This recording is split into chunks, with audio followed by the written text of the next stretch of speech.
My boodskap vandag gaan oor kritiek en in spesifieke kritiese gees. Nou, baie van ons weet wat dit is om kritiek te ontvang. Ons beleef het gereeld waar mense kritiek gee op iets wat jy doen of sê of beleef. En ek dink selfs jy en ek kan nogal baie kritiek vir God ook gee oor hoe hy dinge doen en hoekom dinge nie so gebeur nie. Maar waarvan praat ons as ons praat van 'n kritiese gees en waar kom dit vandaan? Nou, ek dink nie ons begin krities nie. Ek dink ons almal sal saamstem dat ons begin vol moed, ons begin met hoop, ons begin met 'n droom, 'n ideaal. En dan, soos ons sien, my omstandighede speel nie saam nie, ek gaan nie by hierdie doelwit uitkom nie. Dan begin ek so klein bietjie skepties raak, skepties, krities. Ek sien nie hoe dit gaan werk nie. Ek sien nie hoe my belofte, hoe my droom gaan realiseer, gegee die inligting wat ek het en gegee die goed wat om my gebeur nie. En dan neem krities 'n soort van afdraaipad en dit is die moeilike plek, want by hierdie afdraaipad kom ek dan te staan voor bitterheid, want ek raak later bitter, ek raak later op daai plek waar ek is so bitter, ek is so kwaad en gefrustreerd en die ander ene op hierdie selfde afdraaipad is moedeloos. Ek verloor moed, ek verloor hoop, dit maak nie regtig meer saak nie. Die Engels praat van I become despondent. En in hierdie plek van despondency, die woord sê baie duidelik, as iemand eers moed verloor het, hoe gaan jy dit vir hom teruggee? As iemand eers sy hoop verloor het, hoe kry ons hoop terug? En ek wil bietjie net daaroor praat vanoggend, want ek dink baie mense gaan seker op verskillende maniere na hierdie plek van moedeloos, party gaan van hoopvol en afwagting na moedeloos, as hulle dit nie dadelik sien gebeur nie. Party mense vat 'n bietjie langer, maar hoe ook al jou roete lyk, ek dink ons moet versigtig wees, veral in hierdie tyd in 2020, dat ons nie 'n kritiese gees toelaat om in ons te kom woon nie, dat alles wat ek sien is ek net negatief en krities en morbied, want dit kan lei tot moedeloosheid, dit kan lei tot die feit dat ek heeltemal my hoop verloor.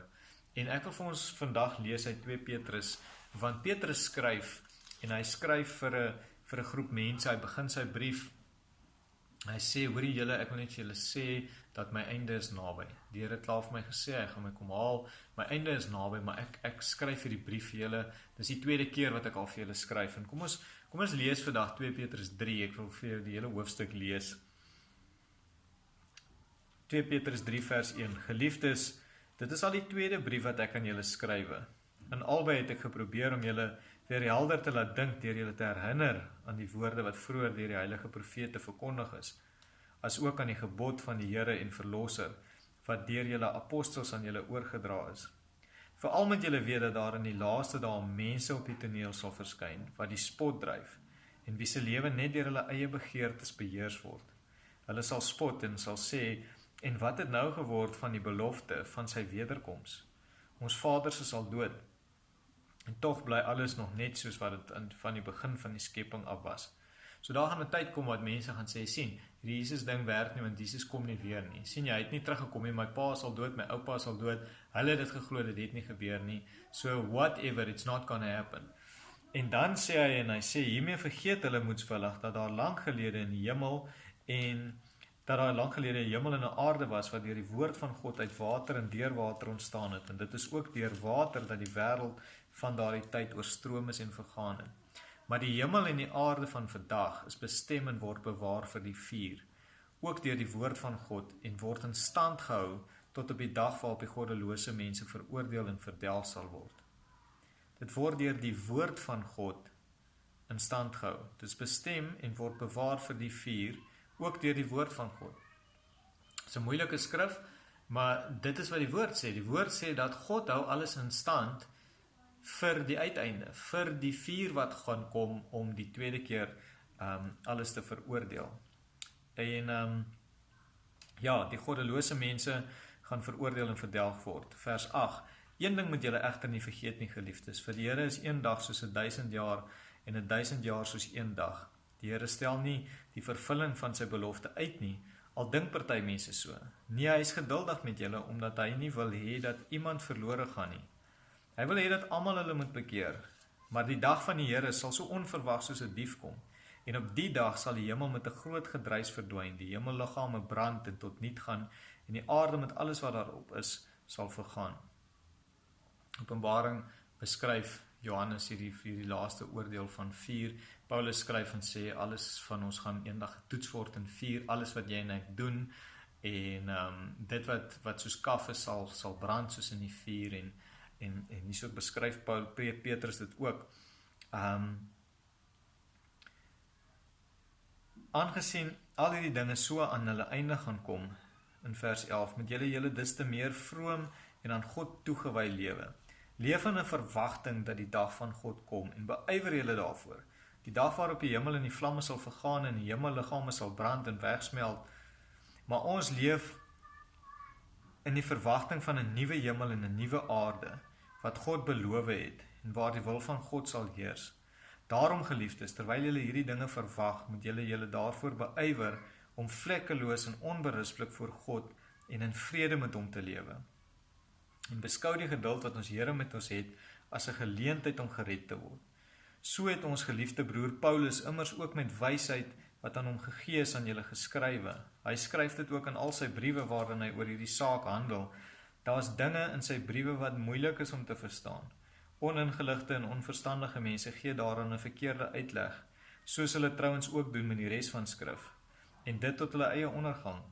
Geliefdes, julle moet weet, dit nou vooruit, julle weet dit nou vooruit, wees dus op julle hoede, dat julle nie meegesleep word deur die dwaling van die beginsellose mense, en so van julle eie standvastigheid beroof word nie. Sorg daarenteen dat julle steeds toeneem in die genade en kennis van ons Here en Verlosser Jesus Christus. Aan hom behoort die heerlikheid nou en tot in ewigheid. Amen. Ek weet dit is 'n hele paar goed wat Petrus hierso skryf, en ek wil net vir 'n oomblik net weer hierso by die plek bly wat ek nou toegemaak het, en die eerste ding het ek uitgewys nou, daar's mense wat ons gaan spot en gaan sê, hoor jy, hou net op, dit werk nie, dit is die eerste uitdaging, en ek wil nie te lank by dit stil staan nie. Ek dink ons sien dit, ek dink baie mense sê, maar hierdie is die laaste dag, hierdie is die dag, dit gaan gewoonlik saam met wanneer gaan Jesus weer kom, en dan word dit ook gevolg met hierdie groot klomp, maar hy het nie gekom nie, so hy gaan nie kom nie. So die volgende punt wat ek hierso wil aanhaal is, die Here is geduldig met almal. So opwaarts, ons spot mense se begeertes, so dit is hierdie bespotting wat ons deurgaan, en ek dink jy en ek sien ons goeders onvervuld raak, en ons hou selfs vir God kwaliek. Ons bespot nie net mekaar nie, ons bespot ook vir God, en sê die Here, waar is jy nou? Wat het toe nou gebeur? So ons kom op daai plek as gevolg van moedeloos wees, as gevolg van hierdie kritiese gees in ons. Onthou, ons praat vandag oor hierdie kritiese gees wat by my opkom, en Petrus skryf en hy herinner net weer die mense, ek wil julle net herinner, ek wil net weer vir julle hierdie goed sê, en dat julle daaroor dink. Die Here is geduldig met almal. Is 'n tweede punt wat hy maak, en wanneer ons sien dat God se oordeel uitgestel word, wanneer ons sien dat dinge gebeur en maak nie vir ons sin nie, ons wil 'n beter, skoner, vredevoller, liefdevoller aarde hê, en dit gebeur nie, dan voel ons maar die Here se beloftes gaan nie gebeur nie, of dit word uitgestel, maar God is geduldig met almal. Dit is wat Petrus hier skryf. Onthou, die Here is geduldig met almal. Hy wil redding hê vir al sy kinders, al die mense wat hy gemaak het. Dit is sy begeerte. Ja, almal gaan nie gered word eendag nie, maar dit is God se begeerte. Dis nie God se skuld dat jy hom nie kies nie. Daar's 'n geleentheid, en dit is baie keer wat ons sien. Ons sien ons ongeduld binne in God se geduld, en die twee stampkoppe. So, waarvoor beywer ek my, is dan die vraag. En ek wil daarby dalk 'n bietjie langer stil staan in hierdie boodskap, want Petrus eindig by, in steede daarvan dat my omstandighede en die goed wat gebeur, my hoop en my ideale en my drome, dat dit dikteer, waar bevind ek my, waarvoor beywer ek my, dat dit dikteer, en bring ons net weer terug, en hy sê so mooi, julle moet helder dink, julle moet julleself herinner aan wat kom, jy moet nugter dink, jy moet die prentjie sien, jy moet God se groter prentjie sien, dat hy het nog nie die nuwe aarde en die nuwe hemel geskape nie, ons leef nie in die nuwe Jerusalem nie, dis op pad, dis waarvoor ons hoop, en ja, ek weet, jy het drome en ideale waarvoor jy hoop van hulle gebeur nie, maar die groter hoop, die groter droom is om by God te wees, om eendag by God te wees, en daai hoop hoef ek nie te verloor nie, julle. Daai hoop verloor ek nie, hoe slegter het gaan, hoe nader weet ek is ek aan die tyd wat Jesus terugkom. Want dit is wat God se woord sê, ons moet die wêreld red, ons moet die wêreld 'n beter plek maak, ons moet net sorg dat niemand in armoede leef nie, dat niemand in verdrukking leef nie.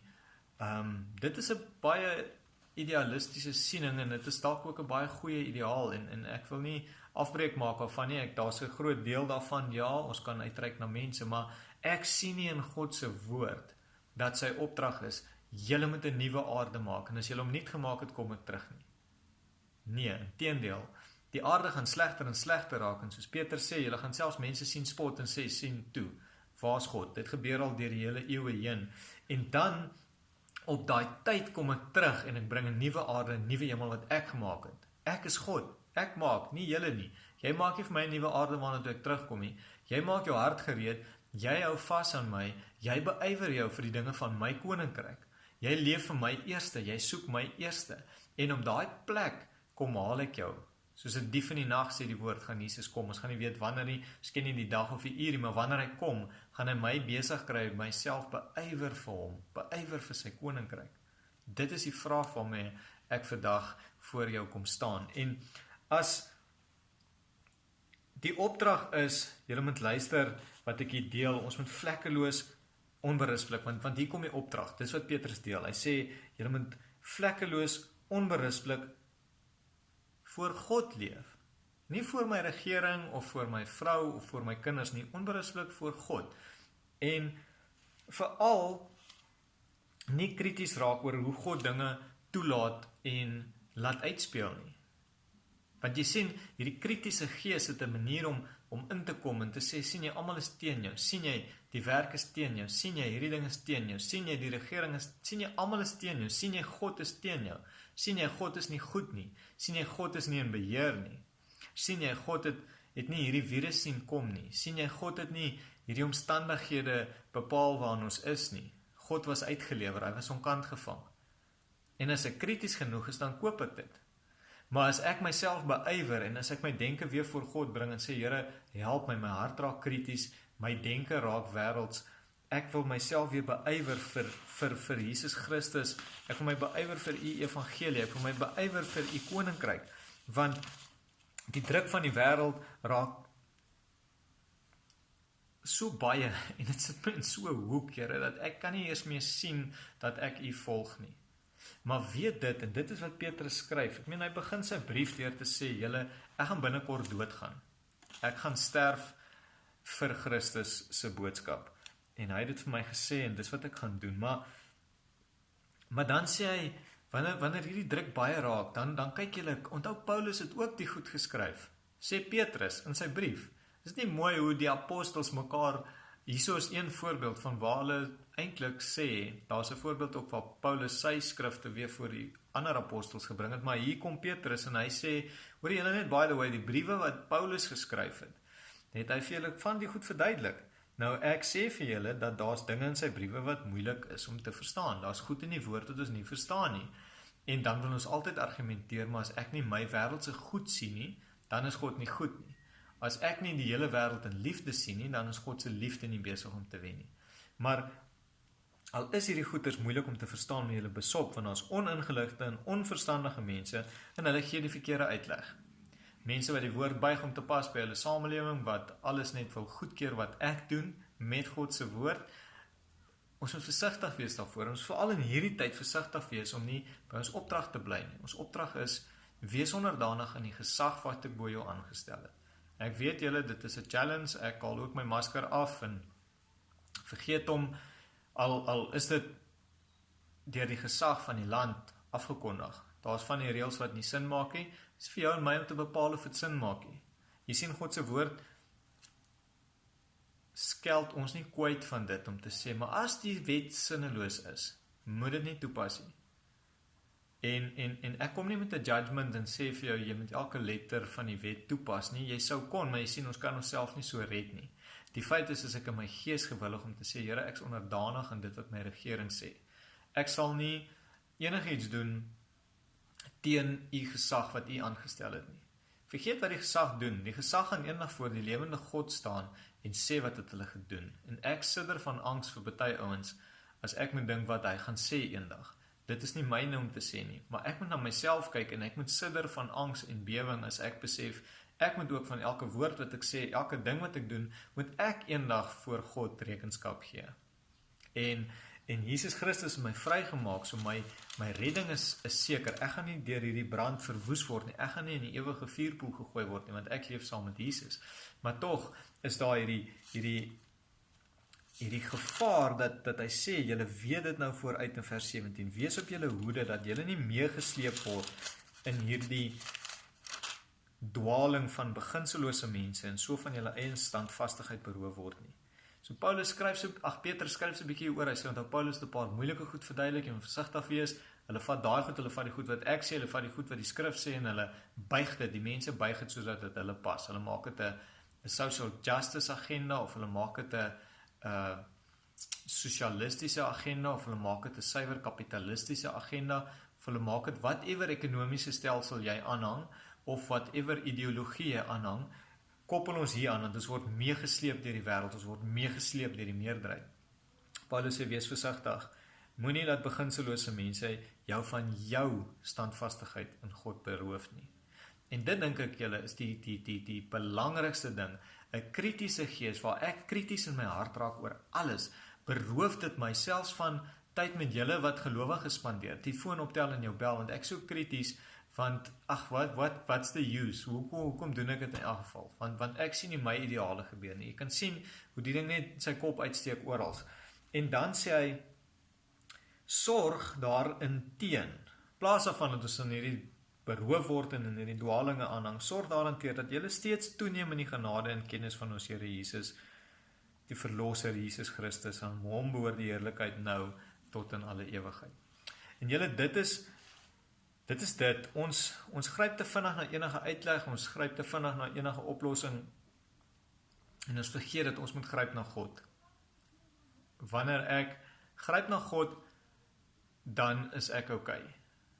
En wanneer ek voel ek en jy begin krities raak, is dit tyd om te draai en terug te gaan na God toe. En ek wil net afsluit met 'n gebed vir ons, dat jy en ek hierdie kritiek, hierdie kritiese, dis meer as kritiek, julle hoor my hart, dit is hierdie, ek kyk na alles en ek is krities, ek is skepties, ek is bitter, ek is moedeloos, jy weet wat ek van praat en jy weet hoe jy voel, maar ek wil bid dat die Here ons regtig kom vrymaak weer van dit, en ons weer 'n nuwe besef gee van, sy koninkryk is op pad, gaan lees in Openbaring, sy stad Jerusalem, sy nuwe aarde, dit kom, en gaan lees die res van die woord, dat tye gaan swaar, dit gaan swaar met ons julle, dit gaan swaar met meeste mense, dalk nie met jou nie, dalk nie met my nie, God sorg vir sy kinders, ja hy doen, selfs in moeilike tye, dit beleef ons, maar wanneer dit so swaar raak, en ek begin krities raak, dan moet ek versigtig wees, dan moet ek voor die Here kom en sê, Here, ek bely, ek is jammer hieroor, ek bring dit voor U, verwyder hierdie kritiese gemoed, hierdie kritiese gees, hierdie kritiese siel van my, bemoedig my weer, Here, sodat ek U weer kan loof en prys en met oorgawe volg. Kom ons sluit die oor aan, bid ek saam. Here, baie dankie vir hierdie woorde van Petrus, Here, baie dankie vir 'n apostel wat geleef het, 'n volgeling van U, Here, met soveel passie en soveel energie en soveel keer as gevolg daarvan sy kop gestamp het, Here, dat hy aan die einde van sy lewe kom en vir ons kom sê, maar ek weet, die Here het vir my gesê, ek gaan binnekort nie meer met julle wees nie, maar ek wil julle bemoedig, ek wil vir jou sê, daar is 'n nuwe hemel en 'n nuwe aarde op pad, en dit gaan gebeur, julle, dit gaan kom. Here, ek wil vandag bid, Here, dat waar ons kritiek en 'n kritiese gees toegelaat het om in te kom, Here, ek bely dit nou voor U, Here, ek bely my krities wees, my na dinge kyk, dinge lees, dinge sien, en krities wees, Here, en sê, ek is skepties, ek sien nie hoe dit gaan gebeur nie. Here, ek kom lê dit opnuut vandag voor U neer, Here, ek bid, Here, dat U my vergewe daarvan, Here, dat ek sal wegstap van dit, Here, en ek wil meer as U vergifnis vra, Here, ek wil bid, Here, dat U deur die Gees my sal kom bekragtig, vir my die krag sal gee, Heilige Gees, dat ek hierdie ding sal kan oorwin, dat ek sal my oë fokus op Jesus en nie op hierdie negatiewe, kritiese ding wat so maklik van die vyand in die wêreld se kant af kom en my oorrompel nie. Here, dankie vir hierdie tyd saam in die woord, Here, en dankie dat U ons seën en by ons is, Here. Maak nie saak hoe dit gaan nie. Ons loof en prys U groot naam. Amen. Amen. Die Here seën jou, tot ons weer sien.